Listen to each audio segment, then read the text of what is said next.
Hola, Lecturas Fundamentales de Psicoanálisis es uno de esos espacios que llegaron a la red en pandemia y que decidieron quedarse.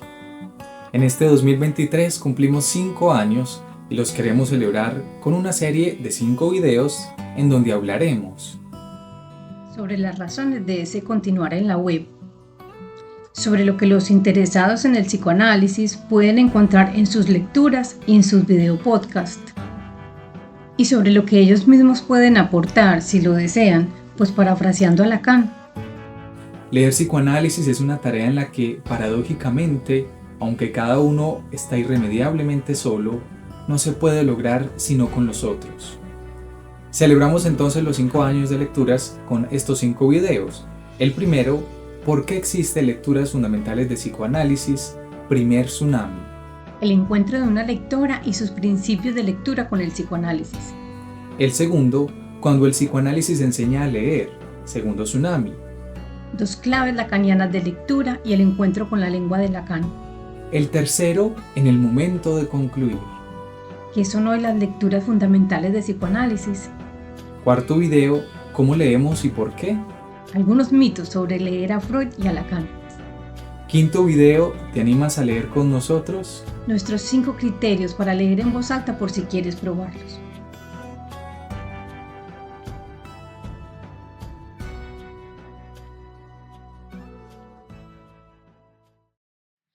¿Qué tal? ¿Cómo les va? Les doy la bienvenida a este espacio de lecturas fundamentales de psicoanálisis. Nos estrenamos en este formato de video y de entrevista precisamente para conmemorar los 5 años de la actividad que está declarada en la ANEL Medellín. 5 años ya. 5 años, como pasa el tiempo. Ajá. Es un buen momento de corte como para saber qué motiva el espacio, cómo leemos, de dónde viene y hacia dónde va. En fin, para conocer sobre lo que en ella se pueden encontrar aquellos interesados en el psicoanálisis y por qué no invitarlos a que lean con nosotros. En este primer video entonces conversaremos con Ana Victoria Saldarriaga. Ella es psicoanalista, miembro de la ANEL y de la AMP, también es docente universitaria y Ana, te doy la bienvenida. Gracias, Felipe. Podríamos conversar de muchas cosas, pero me parece que deberíamos empezar precisamente por reconocer por qué existen lecturas fundamentales de psicoanálisis. Y es que, bueno, en lo personal, cuando yo llego al espacio, fue por allá en el 2020, fue una curiosidad inicial y me encuentro con un grupo de señoras que leen psicoanálisis, dirigidas por vos, y empecemos por ahí. ¿Quién es Ana Victoria y cómo llega el psicoanálisis? Ajá. Pues sí, Felipe, como me presentaste, soy una psicoanalista, pero también como lo implica tu pregunta, hubo un antes del psicoanálisis, y ese antes del psicoanálisis yo podría decir que es que entre todas las vocaciones que hay posibles en el mundo, a mí me tocó, o yo elegí entre las dos cosas, la de la lectura. Definitivamente, desde muy niña, desde que aprendí a leer, me aficioné a la lectura y muy especialmente a la lectura literaria. Me divertía y aprendía cosas, sobre todo cosas que quería saber sobre las relaciones humanas, sobre el amor, lo que veía en las novelas. Eso me interrogaba mucho y encontraba cosas, así no entendiera muchas veces libros muy extensos. Claro. Eso hizo que entonces decidiera estudiar español y literatura en la Universidad de Antioquia. Y allá viene la segunda pregunta, ¿cómo encontré el psicoanálisis? Eso es. Pues desde el primer semestre de la universidad, en la clase de introducción a la psicología, nos presentaban todos los tipos de psicología, claro, y un día que estaba haciendo mucho calor, era clase a las 2 de la tarde en esos auditorios de la Universidad de Antioquia.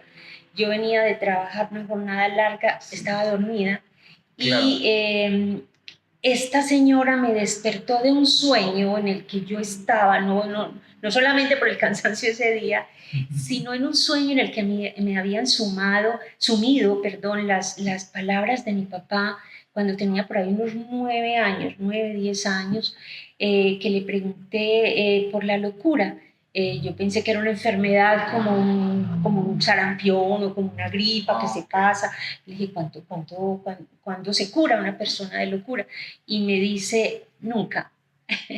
Ajá. Eso fue una cosa así como que te cae de esos traumas de la Sí, sí. lengua que te llegan y yo, o sea, no se podía hacer nada. Ajá. Entonces eso como que me dormitó. Entonces esta señora empieza a decir que había un investigador, un médico, un neurólogo que se llamaba Freud y que había curado la locura. Entonces cuando me dice eso, Felipe, Claro. vos te imaginas, eso fue movimiento de placas tectónicas. Ya ahí me despertó, mi oreja se puso en otro ámbito y me pasé a la primera fila y no le perdí ni una sola palabra a ese señor de ahí en adelante.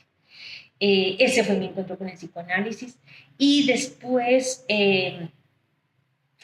al darme cuenta que la relación tan estrecha que hay entre el psicoanálisis y la literatura, por un lado, eso, y que por el otro no se necesitaba ser psicóloga para ser psicoanalista, sino que mi formación en lenguas y en letras me permitía acceder a lo que quería ser psicoanalista.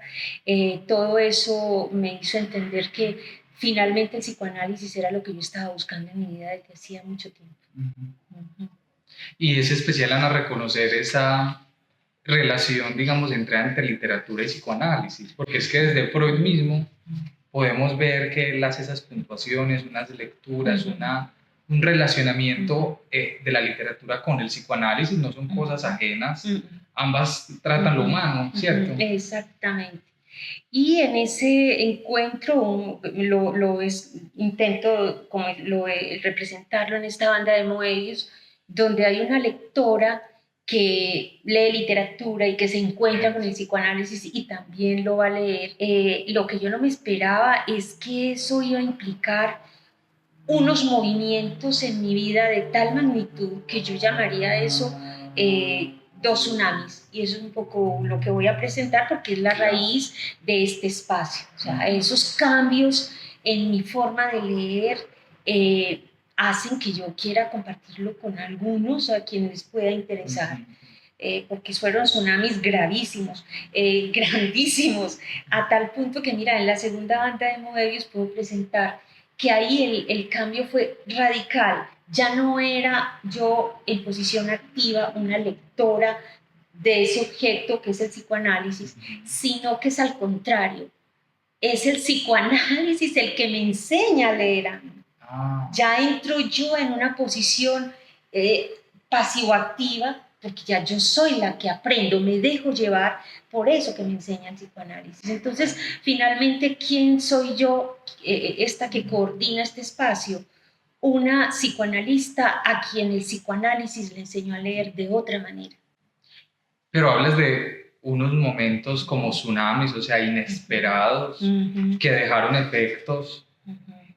Y que centrémonos en ese, una manera especial de leer. Hubo un cambio ahí, o sea, vos venías de la literatura, de la formación académica, leer es como un hecho, ¿cierto? Está dado, pero ¿de qué manera cambia, digamos, ese modo de leer? ¿Cuál es ese modo de leer? Claro, ya la literatura te mete en un modo de leer un poco distinto a lo que es leer un texto de ciencias o un texto informativo. Tiene una lógica distinta que a mí pues me gustaba. Pero con el psicoanálisis hay otra cosa, y es que el psicoanálisis, como vos sabés, lo esencial del descubrimiento de Freud fue el inconsciente. Entonces, el inconsciente es el trabajo analítico en cualquiera de sus aplicaciones, en cualquiera de sus funciones, implica contar con el inconsciente. Entonces, cuando vos lees psicoanálisis en los términos en que te ha tocado, vos abrís espacio al inconsciente en esa lectura. Eso no implica que le vas a hacer un psicoanálisis a los lectores, ni tampoco un psicoanálisis al texto que estás leyendo. No. Se trata de que en ese espacio de lectura, que para nosotros es muy especial en voz alta, se le abre un espacio tanto al sujeto, a la palabra del sujeto, como a su voz. Porque al principio de la lectura, hay que decirlo, el sujeto que lee está perdido. Es necesario que haya este trabajo que el psicoanálisis nos enseña para que se encuentre con su palabra respecto al texto y su propia voz. Eso es contar con el inconsciente. Eso es lo que es la magia de esta lectura que el psicoanálisis me enseñó.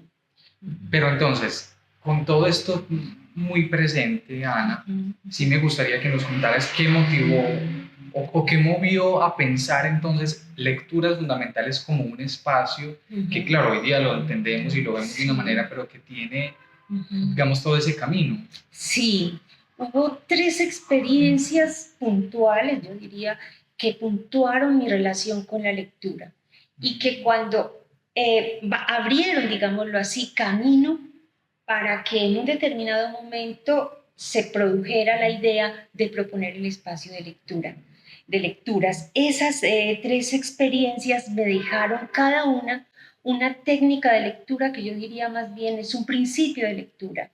Y bueno, las presento en esta tablita como para no perderlos. Sí. La primera experiencia la llamas o la nombras, así no se lee psicoanálisis, en admiración. Eso se lee fuerte, o sea, ahí hay algo. Sí, fue muy fuerte. Cuéntanos esa primera. Sí, fue el primer, digámoslo así, cimbronazo duro. Movimiento de placas tectónicas en mi manera de leer. Yo me consideraba en ese momento una buena lectora. Bueno. Resulta que después de mi encuentro con el psicoanálisis en la universidad, entonces entramos a un paro muy largo, yo me devoro todos los documentos que la profesora nos dio de Freud, estaban los casos de histeria, bueno, todo esto, y al reinicio de las clases una compañera, una amiga me invita a participar de un grupo de psicoanálisis que se reúne los sábados en la tarde en la Universidad Autónoma de Medellín. Allá ese grupo era coordinado por 3 estudiantes de sociología de allá, entre los cuales estaban Héctor Gallo y Mario Elkin Ramírez, que son actualmente también miembros de la ANEL. Y allá fue la primera vez en la que yo tuve que presencié lo que era leer con otros. Eso fue muy importante, Felipe, porque claro, yo estaba acostumbrada a la lectura en solitario desde pequeñita, entonces ahí ya era un ejercicio muy interesante. Uno de ellos preparaba la lectura de un texto, generalmente de Freud, y los otros, que también lo habían leído, establecían una interlocución con él. Entonces era la primera vez que yo veía que era leer con otros. Me impactó. Ahí otro movimiento de placas tectónicas, una cosa es que leer sola, como vos pensabas toda la vida, no, es que hay otra manera, mira, se puede leer con otros de tal manera que uno de alguna manera entra en interlocución con ellos, perdón, tratan para controlar la lectura de alguna forma. Hasta que un día llegó, yo lo represento como que fue el golpe que el ciego le da al lazarillo a la salida de sus aventuras cuando van a empezar, como para que él se despierte y abra los ojos. Pues a mí me abrió los ojos. ¿Qué fue? En un determinado momento nos invitan a leer justamente un párrafo del Yo y el Ello de Freud, y a que presentáramos nuestra lectura de ese párrafo, un párrafo pequeño, no grande. Entre otras cosas, recuerdo que este año, justamente en el 2023, se están cumpliendo 100 años de la publicación del Yo y el Ello. Entonces, bueno, yo hice mi lectura de la mejor manera posible. Cuando llego y me dicen, no, así no se lee psicoanálisis, eso es un resumen. Y el psicoanálisis no se lee en términos de resumen. Yo no te imaginas la tristeza, la decepción, pero después de eso dije, bueno, pero ¿y entonces cómo se lee psicoanálisis? Y lo que me propusieron fue, no me contestaron directamente, pero sí me propusieron un ejercicio muy exigente. ¿Cuál? Mira, cuando vos haces un resumen, es como si sobrevolaras una ciudad, ¿sí? Y al sobrevolar la ciudad, vos ves lo que sobresale, ¿sí? O sea, que en un resumen vos vas a presentar un poco lo que sobresale en el texto. Aquí el ejercicio va a coger el párrafo y va a reordenar las oraciones de tal manera que no cambie el sentido. Y va... Es una tarea. dura, Dura, difícil. O sea, vos ya no sobrevolás, tenés que bajarte y pisar terreno y reordenar terreno, ver cuál es la estructura del terreno, cómo puedes cambiar las cosas. Eso era absolutamente distinto. Lo mismo que cada oración. Yo debía reordenar cada oración sin que ella perdiera el sentido. Eso me tomó mucho más tiempo que mi hermoso resumen. Yo no digo que el resumen sea problemático, el problema no es el resumen, el problema es el criterio con el que se hace un resumen, que no es aquello que sobresale, sino lo esencial. Eso lo aprendí desde ahí. Hay que ir despacito, despacito. La conclusión de esto fue que había que leer con más cuidado para no pasar por encima lo esencial del texto, ni suprimir lo que no se podía suprimir. Después de esa experiencia, nosotros ya nos invitaron a los asistentes que éramos más frecuentes a que presentáramos nuestras lecturas de conceptos de psicoanálisis. Mira, por aquí lo traje, el diccionario de la Plancha y Fontales, nos distribuían conceptos, los preparábamos. Estos conceptos estaban nos remitían siempre a textos de Freud. Entonces era una ricura esa lectura. Yo la presentaba y claro, los otros compañeros también entraban en interlocución conmigo, o sea, había un control de la lectura. Y de ahí me quedó la primera técnica. Y la primera técnica o principio es, debes leer con otros, porque hay el peligro de que leas lo que no es, claro. ¿Sí? Ese es lo difícil. Entonces esa primera técnica es fundamental, leer con otros. Y eso cambia todo, o sea, eso es un antes y un después definitivamente de cómo se lee. Psicoanálisis y literatura. Y literatura. A partir de ahí también en la universidad fui mucho más cuidadosa. También nos decías que la segunda experiencia determinante la nombras como leer en la fuente. Y a mí me interroga porque vos tenés una formación literaria y uno podría pensar, hay muchas aproximaciones, teorías de cómo se lee, cómo se piensa eso de leer en la fuente. Sí, inclusive pues yo estaba acostumbrada a leer directamente en la fuente y cuando entré a la universidad, ya después, como tercer o cuarto semestre, me encuentro con un profesor, Oscar Castro, de teoría literaria, que venía con una visión crítica. Él venía de la Autónoma de México, con una visión crítica sobre la manera como se leía literatura en la universidad, que era a partir de comentarios, a partir de lo que se sentía del alma, lo que el texto inspiraba. Decía, no, hay que escuchar el texto, hay que ir a la fuente y hay que saber escucharlo.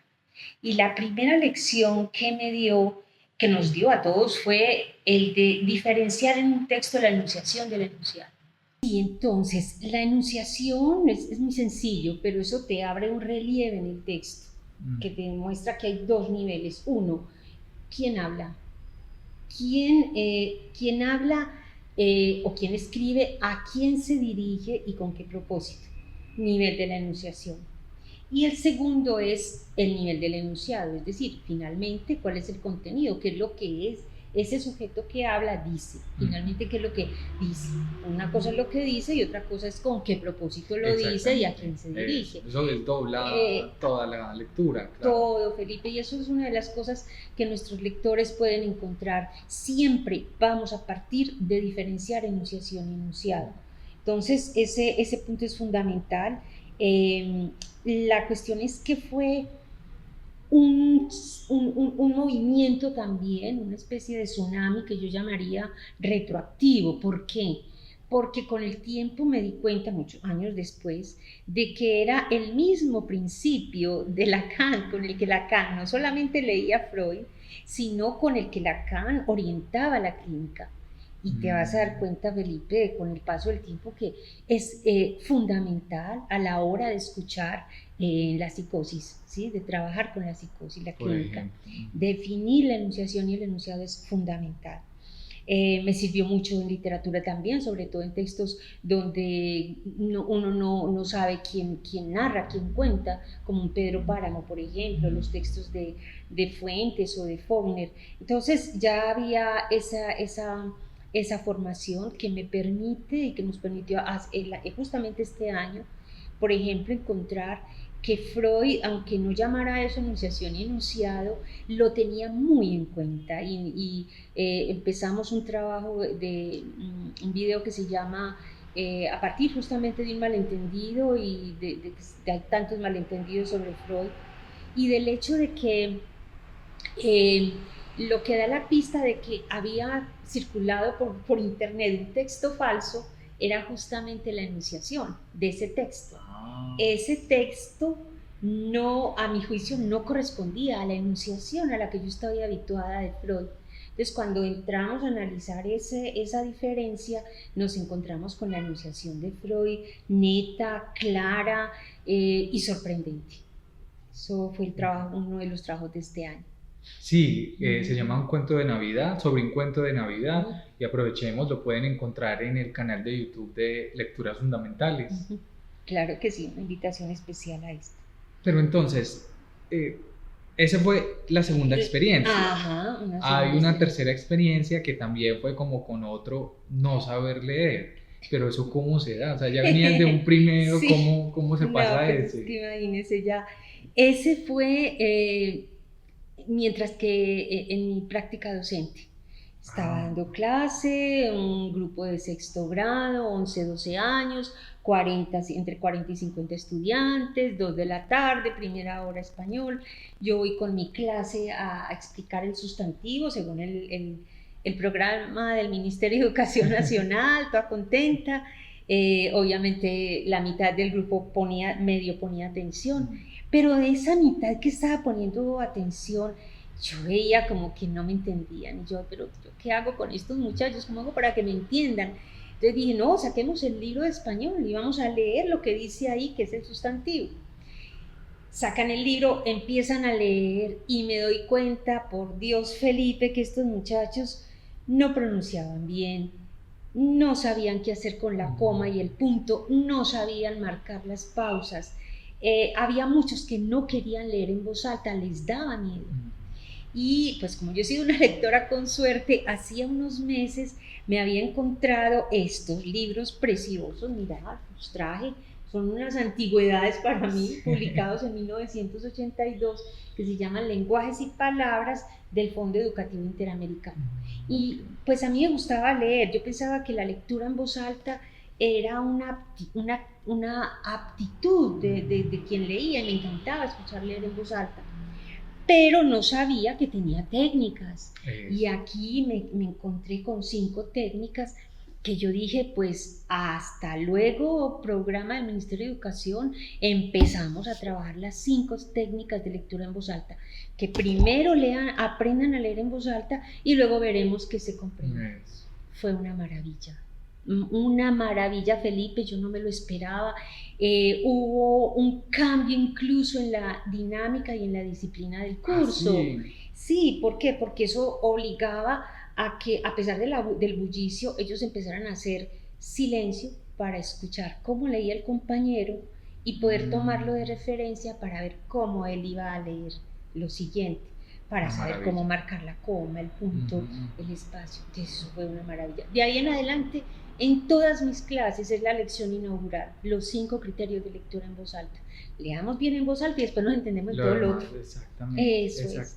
Entonces ese criterio también me fue abriendo camino para el encuentro con el psicoanálisis. Eso, pero entonces con esta síntesis, con estos movimientos importantes, hagamos la pregunta, ¿cómo empieza todo y de qué manera todos estos eventos marcan trasladar, digamos, estas experiencias en la formación psicoanalítica, en la formación docente, en el trabajo docente, a lo que es lecturas? Exacto. Entonces, ¿qué pasa? Después de que se disuelve el grupo de la Autónoma, nosotros seguimos en contacto. Poco a poco se organiza en la ciudad un grupo de psicoanálisis coordinado por Juan Fernando Pérez. Después, si mal no recuerdo, viene la Fundación Freudiana de Medellín. Nosotros pertenecíamos, escuchábamos conferencias, traían personas de Francia y empezaba a sonar por ahí un señor Lacan. Un señor Lacan. Y yo, bueno, ¿y ese quién es? ¿Y qué hace? Ah, bueno, que sigue a Freud. Ah, bueno, entonces dice lo mismo que Freud. Sí, dice lo mismo que Freud. Ah, bueno, entonces yo no tengo que leerlo porque con tanto que hacer, Felipe, por Dios, bien exigente que ya era leer Claro. psicoanálisis, para un segundo autor, no. Entonces, en ese punto, pues yo no quería, pero una vez le hice la misma pregunta a mi analista de esa época y me dijo, lo que pasa es que el psicoanálisis cambia. Y yo, ¿cómo así? Espera entonces, despacio. El psicoanálisis cambia. El inconsciente, perdón, Felipe, El inconsciente. el inconsciente cambia, ¿cierto? Y yo, ¿cambia? ¿Y cómo cambia? Eso. ¿Cómo cambia? Hay que leer Lacan. Bueno, ok. Le voy a poner más cuidadito a Lacan. Entonces vienen estas conferencias muy interesantes. Recuerdo una muy especial sobre función y campo de la palabra en el inconsciente, de la que no recuerdo casi nada, pero sí algunas 2, 3 cositas que me cautivaron. Y en esa época también se decía que había un señor que se llamaba Jacques Alain Miller y que hacía muy claro los textos de Lacan. Entonces yo ya, perfecto, me leo a Miller y me ahorro a Lacan. O sea, por todos los lados yo me lo quería ahorrar. Eso, desde el principio. Desde el principio. Entonces comencé y ahí vino, de todas maneras, como yo quería la fuente y no me daba miedo los textos difíciles, pero este señor como que no me llegaba, a mí me quedó como una cosita y esa cosita se convirtió en pregunta, porque ahí es donde, así empieza todo en psicoanálisis, con una pregunta. Entonces yo ya empecé a hacerme la pregunta, de Freud y Lacan a nuestros días, ¿qué es leer psicoanálisis hoy?